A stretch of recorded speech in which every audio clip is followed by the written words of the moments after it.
आपने कहा दो हम दो हमारे दो, क्योंकि वो एक फलसफे के तहत चल रहे हैं। उनको इसमें इंटरेस्ट नहीं है कि उनका बेटा सीईओ ही बनेगा। आपने कहा हम दो हमारे दो, उनका हम दो बाकी तुम गिन लो। अब आप कह रहे हैं कि गिने कैसे, ये तो 21 है, 22 है, 24 है, 23 है, 11 है, 12 है। अब इनकी जनसंख्या ज्यादा हो गई है, तो उन पे एक ही काम था, और तो कोई काम था नहीं। और कोई काम था, आप दूसरे कामों में बिजी हैं। तो मांगने से चीजें नहीं मिलती, इसलिए मुगल काल का पूरा संकट जो था, उसे भक्ति काल में जो लोग थे उन्होंने उसको फेस किया। तमाम मीरा से लेकर सब लोग आए, और उस वक्त जो भी इस्लामिक जिहादियों ने जो अत्याचार किए उसे से लड़ने की कोशिश की। आप 2020 के भारत में हैं, इस्लामिक आतंकवाद का मुकाबला अब भक्ति से नहीं शक्ति से कीजिए।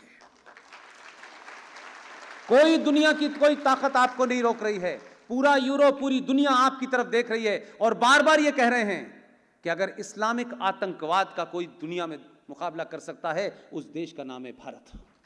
और वो ऐसे ही नहीं कह रहे, क्योंकि वो भारत को 1947 में गांधी जी से नहीं मानते कि 1947 में भारत सडन इमर्ज हुआ और उसके एक पिताजी गैर जरूरी तौर पे थोप दिए गए हमारे ऊपर और कहा कि ये पिता हैं आपके। तो भारत का दुनिया गांधी जी के 1947 से भारत को नहीं जानती। इस भारत को हजारों हजार साल पुरानी सनातन संस्कृति से पहचानती है। वो आपके पुरुषार्थ को भी जानती है, वो आपके ज्ञान को भी जानती है।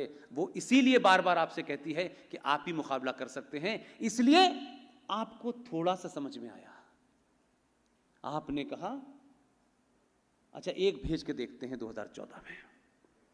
एक ही भेजा आपने, बड़ी गालियां दी लोगों ने, ऐसा है वैसा है, जितनी गालियां दी। आपने कहा अच्छा एक से नहीं चलेगा, दूसरे को भी भेजते हैं। 19 में भेज दिया आपने, और आप इस सिलसिले को रुकने मत दीजिएगा। उन्होंने कहा इस देश का जो सबसे बड़ा सूबा है वहां भी कुछ ज्यादा ही है, ये भैंस खोल के ले जाता है आजम खां, वहां भी आपने ऐसी गेरू वस्त्र वाले को भेज दिया है। सुबह शाम ऐसे घूमता रहता है, कोई तामझाम नहीं है उसकी।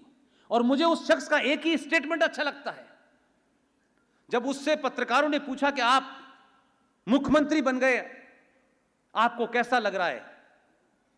इसलिए मैंने कहा संत बनो तो फिर अंदर से बनो, गेरुए वस्त्र से संत नहीं बनते हैं। उसने कहा मैं जिस पीठ का मुखिया हूं उसके सामने चीफ मिनिस्टर की कुर्सी की कोई औकात ही नहीं है। उसने बताया इस कुर्सी को मेरी जरूरत है, मुझे इस कुर्सी की जरूरत नहीं है, और उसने साबित कर दिया। तो जो लोग सीए में आग जला रहे थे, बसों पे पत्थर मार रहे थे, उसने कुछ नहीं कहा। उसने कहा इनकी तस्वीर लगा दो मार्केट में। सुप्रीम कोर्ट ने कहा कि नहीं आप ऐसा नहीं कर सकते, कि सुप्रीम कोर्ट तो हर चीज का इलाज जानती है। उसने कहा नहीं कर सकते। उसने कहा ठीक है आप ऑर्डर पास कर दीजिए। उसने ऑर्डिनेंस जारी करके कर दिया काम। और जब कहा कि जिस जिसकी भी तस्वीर आ गई है, बस तोड़ी है पूरी कीमत वसूल करूंगा तुमसे। शाम को लंबी लंबी दाढ़ियां पहुंच गई, मौला एक बार माफ कर दे, एक बार कर दे। उसने कहा ना नहीं, बड़े दिन बाद तो हाथ लगे हो तुम। तो सवाल यह है कुल मिलाकर के इस पूरी बातचीत का कि अपने बच्चों से संवाद करिए, अपनी पत्नी अपनी बेटी से संवाद कीजिए। आप हजार चीजों पे नाराजगी होगी, लेकिन राष्ट्र बड़ा है और परिवार बड़ा है। अगर परिवार मजबूत नहीं होगा तो राष्ट्र और समाज मजबूत नहीं होगा। इसलिए युवाओं से मेरा कहना है कि कुछ मत करिए, कुछ बातों को कुछ दिन के लिए अमल करिए। सुबह उठिए और अपना सर अपनी मां के पैरों पे लगाइए, आपको पता चलेगा कितनी एनर्जी मिलती है। कि दुनिया की सबसे बड़ी सच्चाई सिर्फ मां है, जिसने मुझे 9 महीने अपने पेट में रखा है, जिसने मुझे जन्म दिया है। उससे दूसरी कोई सच्चाई नहीं हो सकती। लोग समझते हैं कि ये बेकार की चीजें हैं, बेकार की नहीं हैं।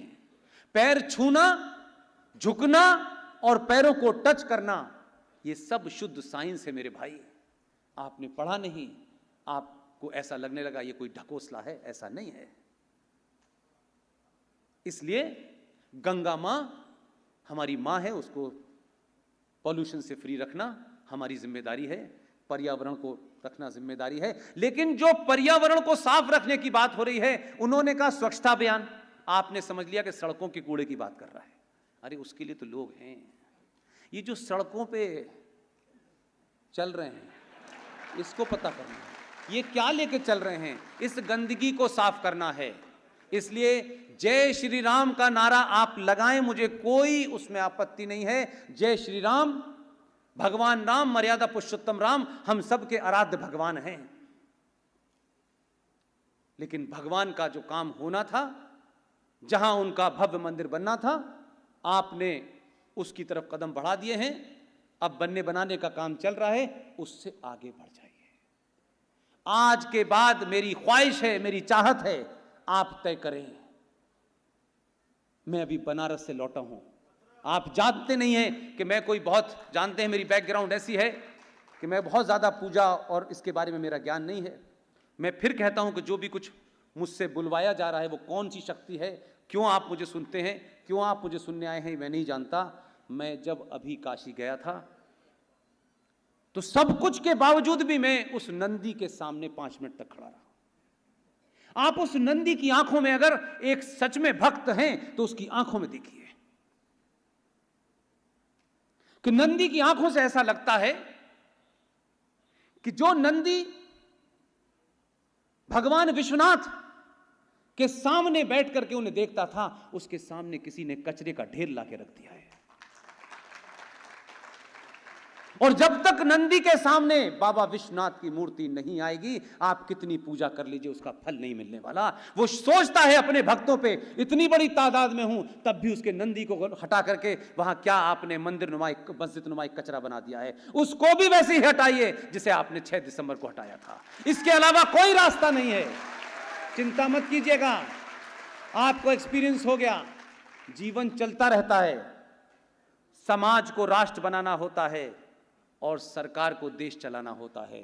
सरकार की भूमिका बड़ी सीमित है, आपकी भूमिका ज्यादा है। और इस वजह से आज से आप जब भी मिलें, जिस शहर में भी मिलें, हर हर महादेव का नारा लगाएं और बताएं कि अगला नंबर महादेव का है। और उसके बाद जब आपको लगे,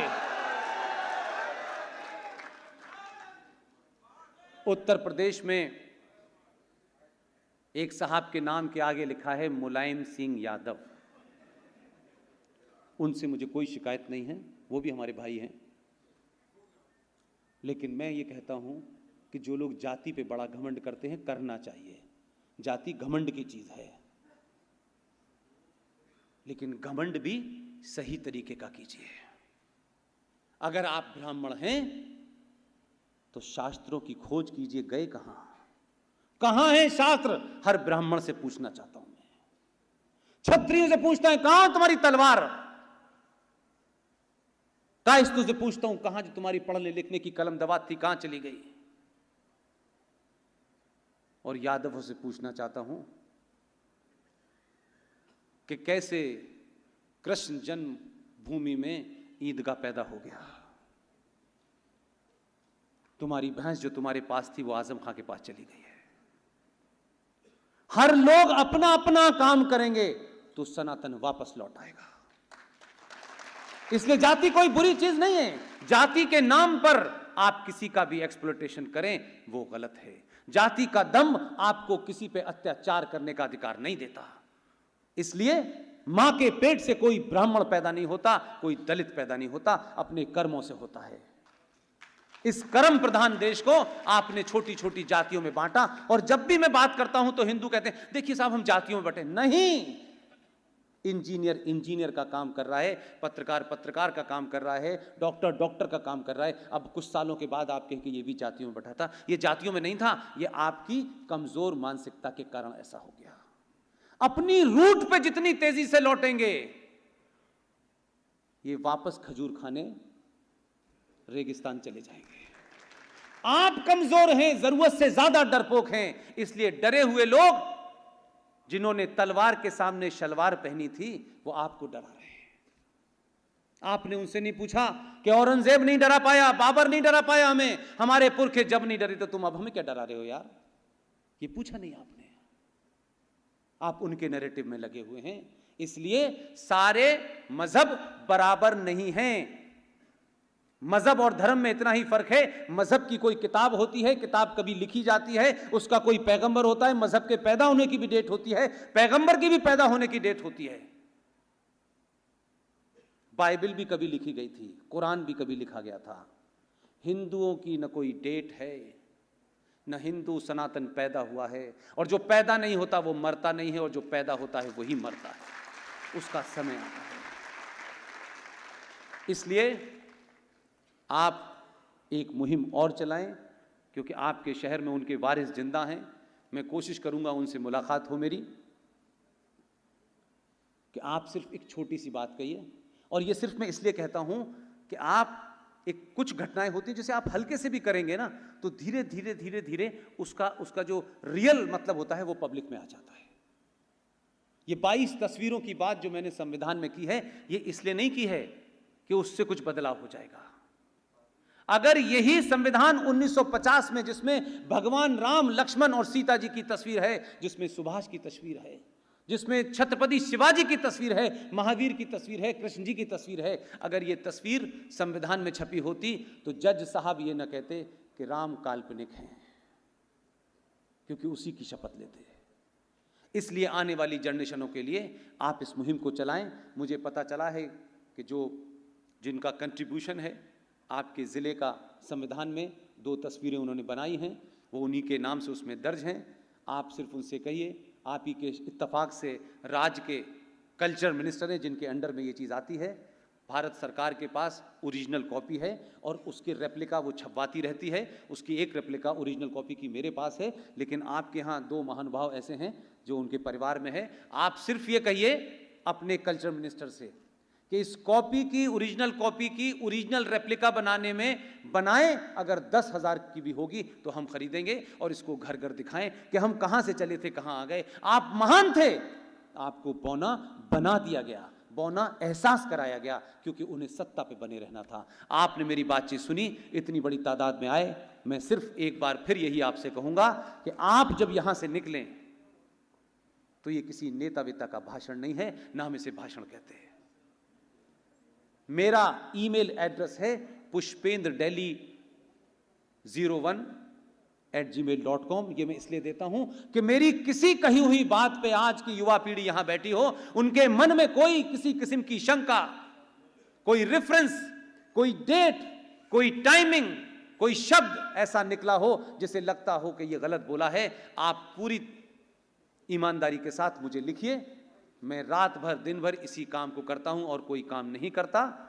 वी सपोर्ट पुष्पेंद्र कुलश्रेष्ठ नाम का एक चैनल है जो हमारे साथी चलाते हैं, और उसका कोई कॉमर्शियल पर्पस नहीं है, सिर्फ इसलिए चलाते हैं ताकि जो देश भर में लोग अच्छी बातें कह रहे हैं वो उस पर डालें, आप उसको देख सकते हैं। और मेरा ट्विटर हैंडल, ये मुझे इसलिए बताना पड़ रहा है कि मेरा ट्विटर हैंडल तो जो मेरा अपना ओरिजिनल है, लेकिन मेरे नाम से 40 चल रहे हैं। रोज कोई ना कोई गाली दे देता है मेरे नाम से। लोग कहते हैं पुष्पेंद्र तुम ऐसी जबान क्यों बोल रहे हो? मैं रोज कहता हूं भाई साहब मेरी जबान शुरू से ठीक ठाक है, मैंने ऐसा नहीं बोला। तो मेरा ट्विटर हैंडल पब्लिकली इसलिए बताता हूं ताकि भाई ये समझें कि पुष्पेंद्र अभी भी शरीफ आदमी है, कोई गाली गलौज नहीं देता। पुष्पेंद्र AMU मेरा ट्विटर हैंडल है। आपको इस पे कोई बात लिखी हो आप मुझसे ज़रूर पूछें। इसके अलावा बहुत सारे YouTube चलते रहते हैं, उन्हें चलने दीजिए। देश में लोग अपनी बात बढ़ा रहे हैं, लेकिन we support Pushpendra is a original YouTube channel जो ओम यादव जी चलाते हैं, उनकी पूरी टीम उसको चलाती है। इसके साथ आप सब लोगों का बहुत बहुत शुक्रिया, बहुत बहुत धन्यवाद। आप ऐसे ही इस देश में मुझसे बेहतर, हमसे अच्छे, हमसे ज़्यादा पढ़े लिखे लोग वो देश में मौजूद हैं। इस सिलसिले को लगातार जारी रखिएगा, ये सिलसिला रुकना नहीं चाहिए। आज पुष्पेंद्र जी हैं, कर्नल आर.एस. सिंह साहब हैं, फिर कभी GD बख्शी हो जो आप ही के शहर के हैं, फिर ललित अंबरदार हैं, सुशील पंडित हैं। ये सिलसिला लगातार चलता रहे ताकि आपके अंदर कहीं चूक ना हो जाए और आप खुद अलर्ट रहें, आने वाली पीढ़ियों को अलर्ट करते रहें। यही हमारा काम है। बहुत बहुत धन्यवाद। Thank you very much.